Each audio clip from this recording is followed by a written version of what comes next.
Muy buenas noches, bendiciones para cada uno que está allí mirando este video de Luz a las Naciones en Palomar, y espero que estén bien. Vamos a estar yendo a la palabra en San Juan 8:37, San Juan 8:37, que dice así: sé que sois descendientes de Abraham, pero procuráis matarme, porque mi palabra no haya cabida en vosotros. Y estas palabras le dijo Jesús a los judíos, ¿no? Porque mi palabra no haya cabida en vosotros. Es decir, tenía allí un odio, ¿no? Porque el que mata odia. Y querían sacarlo del medio a nuestro Señor. Si bien Él vino para dar su vida, lo iba a dar voluntariamente, pero ellos lo perseguían para matarlo antes del tiempo, ¿no? Y vemos que la palabra, el Señor allí confirma que la palabra es muy importante, la palabra de Dios. Y como es, las personas críticas, ¿no?, con malicia, buscan decir que la palabra es un libro con leyendas, con cosas que no existen. Y nosotros sabemos que la palabra de Dios es viva y verdadera, como dice Hebreos 4:12. Y que desde el tiempo de Moisés, 1500 años de Jesucristo, existió este libro llamado Biblia, que tenía el Antiguo Testamento, y después se fue añadiendo el Nuevo Testamento. Y aquel que profesa el cristianismo sabe que este es un escrito inspirado directamente por el Espíritu Santo. El Antiguo Testamento tiene 39 libros, el Nuevo Testamento tiene 27, y el Nuevo Testamento fue acabado a fines del primer siglo después de Cristo. Y por casi 2000 años ha sido aceptado como el libro de Dios por todo el cristianismo. No hay otro libro. Hay libros auxiliares, diccionarios, comentarios, pero el libro, en toda la palabra, la Santa Biblia, es nuestro libro. Amén. Amén. Y sabes que lo que hace que la palabra de Dios sea veraz, que no es como cualquier otro libro, es el único libro, ¿no?, es que tiene pureza, tiene autenticidad y tiene credibilidad. La pureza quiere decir que fue escrito por el autor cuyo nombre lleva el libro. O sea que no es falso ni adulterado, es puro este escrito, es auténtico porque significa que su contenido es verídico, porque mientras que estaban allí recibiendo la palabra, tenían tiempos y motivos para decir: no, esto no es verdad, nosotros no lo hemos visto, pero era auténtico, nadie lo podía negar, y tiene credibilidad, porque quiere decir que los actores y testigos de lo que se escribe eran competentes y dignos de confianza. Y la prueba más convincente, ¿no?, de que estos libros eran divinamente inspirados es que ellos relatan tanto las derrotas, las faltas, las reincidencias, pecados nacionales y de los reyes y del pueblo, que ningún judío podría haber fabricado como una fábula o un cuento. O sea que tenemos, lo escribí aparte porque es muy importante, y ningún judío pudo haber escrito de su propia voluntad estos hechos, porque si tenían que contar un fracaso, les daría vergüenza de escribirlo, ¿no? Porque no es como los grandes museos que están escritos en las paredes, en los ladrillos, están escritos allí en pergaminos, que los reyes de Asiria, Egipto, Babilonia, Persia, solamente tuvieron grandes victorias. No se escriben sus derrotas. Sin embargo, y aún los historiadores que cuentan estas historias de victoria, o si cuentan alguna derrota, lo dibujan con un color de rosa magnificado, ¿no? O sea que tenemos entonces que eso prueba la veracidad de la palabra de Dios. Amén. Y la ley, los profetas y los salmos fue endosado por nuestro Señor Jesucristo, fue firmado por Él, porque Él lo citó como algo genuino. Y vemos que lo citó en Lucas 24, se los digo nomás porque no lo escribí. Lucas 24, 27 y 44, allí el Señor dice que y dictándoles y citándoles las escrituras del Antiguo Testamento hasta el día de hoy, les decía lo que el Mesías iba a sufrir, ¿no? En Juan 5:39, en la segunda cita, y en San Juan 10:35. Y bueno, en San Juan 17 también, que dice tu palabra, la palabra de Dios santifica, tu palabra es verdad. 17:17. San Juan 17:17. Tenemos entonces también que la arqueología es una ciencia externa, que los arqueólogos no se trata de explicar ideas ni teorías, sino que presentan sus pruebas con los artefactos que excavan debajo de la tierra, sacando niveles y cosas y descubriendo aún pueblos que fueron sepultados. Dios sabía que en los postreros días se levantarían acusaciones en contra de su palabra. Por eso uno de los científicos que más ha trabajado, y por muchos años, él puede decir en su conclusión de que en los campos de excavación que ellos hicieron, porque tenían su equipo, en Egipto, Babilonia, Mesopotamia, Siria, escribió en su vejez de los miles y millares de artefactos excavados que se relacionan directamente con la Biblia, escuche bien, ni uno solo jamás niega, ni contradice, o oscurece, o deprime una palabra, una frase, cláusula o versículo del Antiguo Testamento y Nuevo Testamento. Al contrario, todos los artefactos verifican, confirman, iluminan e ilustran las historias. Y este arqueólogo se llamó Kim Naman. Entonces tenemos que la palabra que es viva, es eficaz, que el Señor decía, ustedes hacen esto porque no hayan mis palabras, no hayan cabida en vosotros. Y fue así, porque la palabra no halló cabida en los corazones de los judíos, por eso no lo aceptaron como Mesías, y hasta el día de hoy lo están esperando. Tenemos entonces que el Antiguo Testamento se relaciona con el Nuevo Testamento. Se puede notar 263 citaciones del Antiguo Testamento en el Nuevo Testamento, y son bastantes, ¿no? Y cerca de 350 alusiones del Antiguo Testamento en el Nuevo Testamento.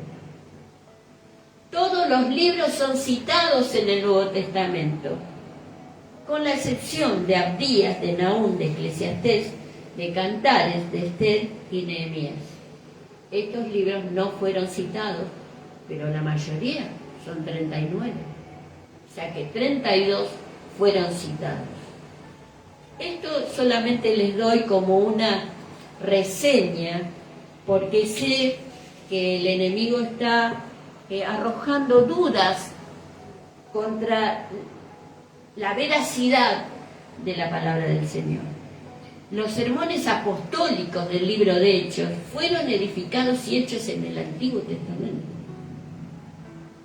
Así que podemos decir acerca de la pureza, la autenticidad de los libros del Antiguo Testamento, que fueron garantizados por los judíos en el tiempo de Esdras, 500 años antes de Cristo.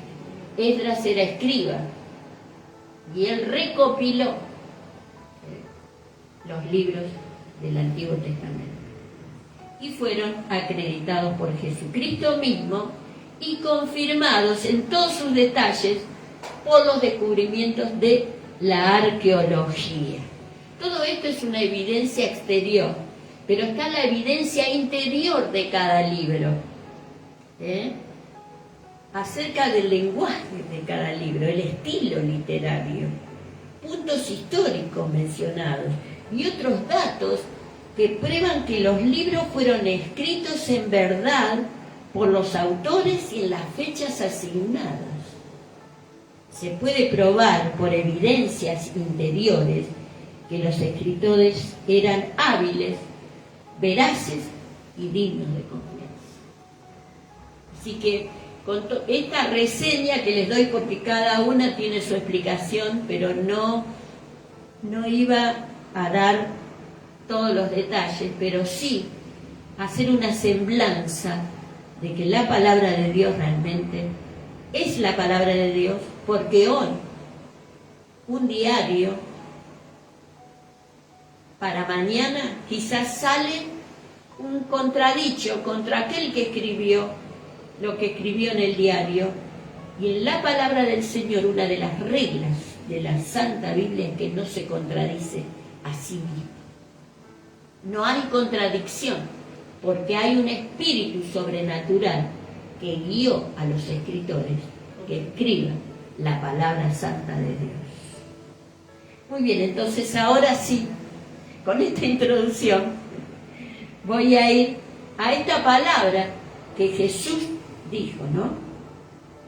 ¿Por qué tratan de matarme? ¿Por qué tratan de hacer lo malo? ¿Por qué tratan de matar a sus semejantes? ¿Por qué hay tanto odio, tanta reyerta, tantos problemas, tantos rencores? Porque mi palabra no haya cabida en vosotros. En primer lugar, veamos que el lugar de la palabra de Dios tiene que estar en nosotros, no fuera. Amén. En nosotros. Tiene que haber cabida adentro de nuestro corazón. ¿Dónde? En los pensamientos, en la conciencia, en los afectos. Tiene que estar anidada allí, en nuestro corazón, de tal manera que domine nuestro pensamiento en la mente, nuestra conciencia en los hechos que vamos haciendo y en los afectos que tenemos. En Jeremías 15:16,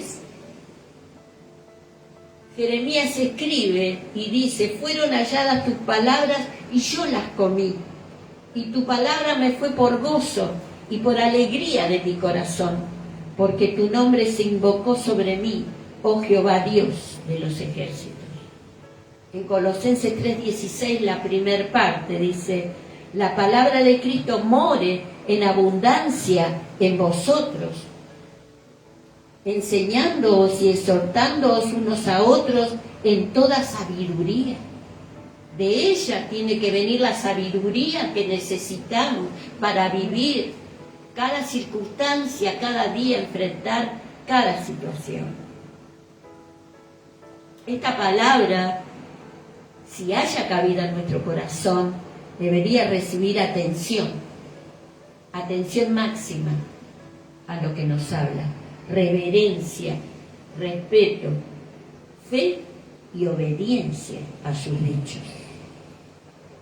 También esta palabra, si está dentro de nuestro corazón, tiene que traernos la confianza en la cual nosotros tenemos que apoyarnos para salir adelante, porque las promesas que están escritas allí, como dice 2 de Corintios 1:20, todas las promesas de Dios son en Él sí y en el amén, por medio de nosotros, para la gloria de Dios. O sea que aquellos que reciben esta palabra de confianza, se apoyan en la palabra y son testimonio que trae gloria a Dios. ¿Cuántos tienen confianza hoy? Esta palabra a mí me levanta. Yo puedo estar con algunos problemas como ustedes, algún desánimo, algún malestar, pero esto me levanta. La palabra del Señor nos da confianza, porque lo que Él prometió lo cumple. Dice, son en Él sí, no hay un no. Dice, son en Él sí, Él lo va a cumplir. Lo que te dijo lo va a cumplir. Le dijo a Abraham, te juro que te voy a bendecir. Y lo juró por su propio nombre y por su santidad. Deberíamos entonces, si haya cabida la palabra en nosotros, deberíamos amar su palabra y tomar la dosis diaria. ¿Hoy leyó usted la dosis? Amén. Todos los días yo les mando, ¿no? Ahí. Hay veces que me cuesta bajar estos devocionales. Y hay veces que no me gusta el tema y busco en otro lado y me cuesta. Pero qué bueno que es la palabra del Señor. Amén. Deberíamos amarla y tomar la dosis diaria. Como dice en San Juan 17:17, santifícalos en tu palabra, en tu verdad, tu palabra es verdad. Y en Salmo 119:44 dice, guardaré tu ley siempre. Me encantó esta palabra. Siempre, diga siempre. Siempre. Siempre. Para siempre y eternamente. Qué lindo, qué lindo.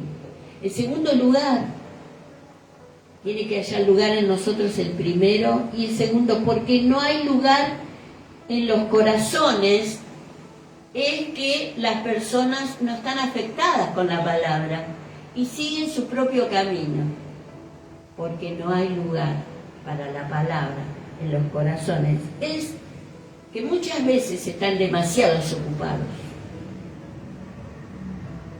Es porque no viene el Evangelio, la palabra, como una buena noticia del cielo.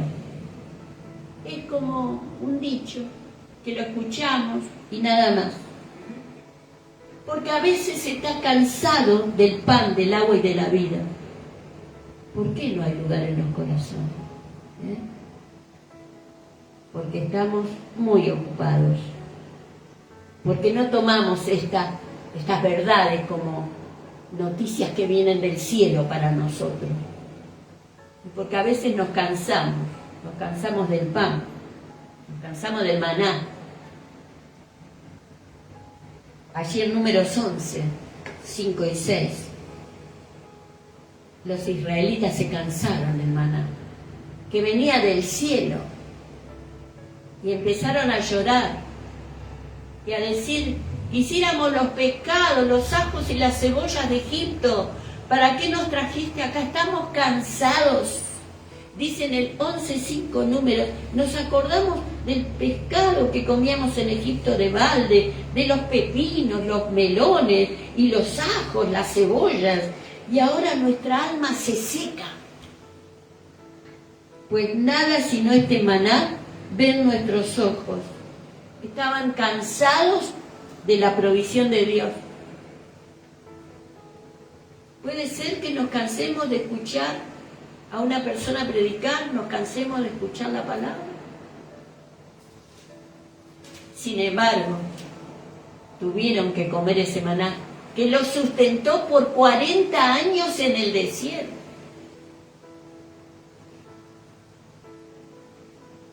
Entonces tenemos que decir que a veces la razón está acá en el frente, ¿no? La razón.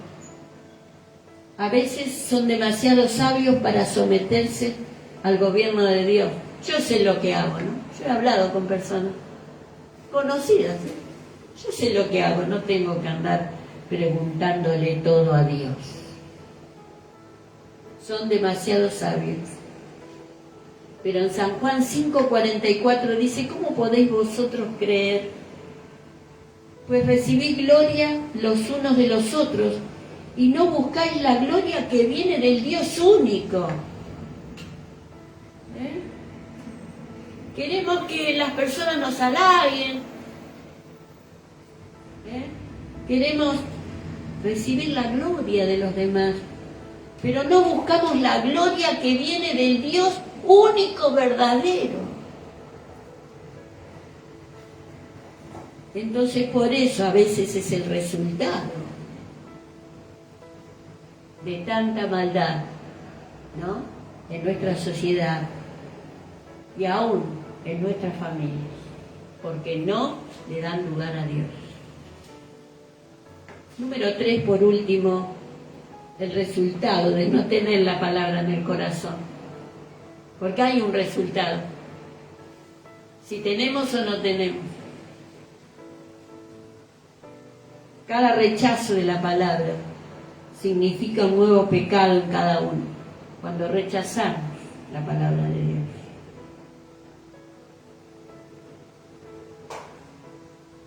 Cuando no le damos lugar en el corazón a la palabra del Señor, se puede convertir en personas violentas, oponentes a la palabra, como lo fueron los judíos, que perseguían a Jesús. Saulo mismo perseguía a los cristianos, violentos. Pero tenemos que decir que la palabra, esta palabra, les condenará en el último día del juicio. En San Juan 12, 48 al 50, dice: el que me rechaza y no recibe mis palabras, tiene quien le juzgue. La palabra que he hablado, ella le juzgará en el día postrero. Porque yo no he hablado por mi propia cuenta. El Padre que me envió, Él me dio mandamientos de lo que he de decir y de lo que he de hablar. Y sé que su mandamiento es vida eterna. Así pues, lo que yo hablo, lo hablo como el Padre me lo ha dicho. Concluyo. La única razón porque tantos están contra la Biblia y la palabra de Dios es porque saben que la Biblia está contra ellos. Saben. Así que Dios en esta noche les dé los argumentos necesarios para abrir el corazón a cada palabra que Dios nos da y para aplicarla a nuestras vidas y también para enseñarla. Amén. Oremos. Señor, gracias te damos por esta palabra que tú nos has dado. Señor, te bendecimos, te amamos.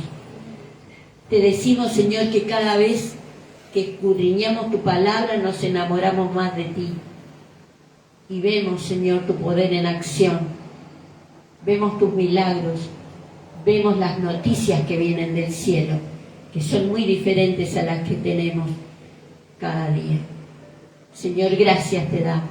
Bendice a mis hermanos que están mirando, o nuestros amigos que están mirando este video, que puedan abrir el corazón y que esta palabra halle cabida en ellos. Que Dios te bendiga y te espero este domingo, que es a la tarde, por las votaciones, y estaremos la palabra, no sé, a las 6.